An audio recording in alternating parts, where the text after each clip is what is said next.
அப்படி அவன் சொல்றான். அதாவது எந்த பொருள வேணா என்னால எடுத்துட்டு வர முடியும் அப்படின்ற மாரி அவன் சொன்னதும், இப்ப இவன் என்ன பண்றான் அப்படின்னா, அங்க இருக்க ஃபோட்டோ எடுத்துட்டு வந்து காமிச்சு, "ஒரு 18 வருஷத்துக்கு முன்னாடி நான் ஒரு பொருள தொலைச்சுட்டேன். அத உன்னால எடுத்துட்டு வர முடியுமா?" அப்படின்னு கேட்கும்போது, "கண்டிப்பா என்னால முடியுமா?" அப்படின்ற மாரி அவன் சொல்றான். இப்பதான் அவனுக்கு 5 வயசு ஆகுது. அவன் என்ன பண்றான், அங்க இருக்க ஃபோட்டோ எடுத்துட்டு வந்து காமிக்கிறான். அப்படி காமிச்ச உடனே அவன் என்ன பண்றான், "அப்பாவா?" அப்படின்ட்டு கேட்கறான். "ஆமா, அப்பாவ கொண்டு வர முடியுமா?" அப்படின்னு அவன் கேட்டதும், அப்படியே அவன் அமைதியா இருக்கான். அந்த ஃபோட்டோவ கீழ வச்சுட்டு பால வச்சு விளையாடிட்டு இருக்கான். சின்ன குழந்தைகிட்ட என்ன வேணா பேசிட்டு இருக்க போறேன் அப்படின்னு சொல்லிட்டு அந்த ஃபோட்டோவ எடுத்துட்டு போய் அங்கவே வச்சுட்டு என்ன பண்றான், துணிய எடுத்துட்டு கபோர்ட்ல வைக்கலாம் அப்படின்னு சொல்லிட்டு போறான். இப்ப அம்மா அப்படின்னு சொல்லிட்டு குரல் கேக்குது. திரும்பி பார்த்தா பக்கத்துல ஹீரோ நிக்கிறாரு. அவர பார்த்த உடனே அவளுக்கு ஒண்ணுமே புரியல. அப்படியே ஷாக் ஆயி போயிடுறா. அந்த சின்ன குழந்தைக்கு ஒரு செம்மையான ஒரு சூப்பர் பவர் இருக்குல்ல.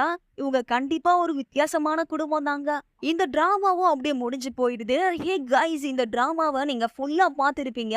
இதுல எந்தெந்த பார்ட் உங்களுக்கு புடிச்சது? எந்த கேரக்டர் உங்களுக்கு ரொம்ப புடிச்சிருக்காங்க அப்படின்னு சொல்லிட்டு கமெண்ட்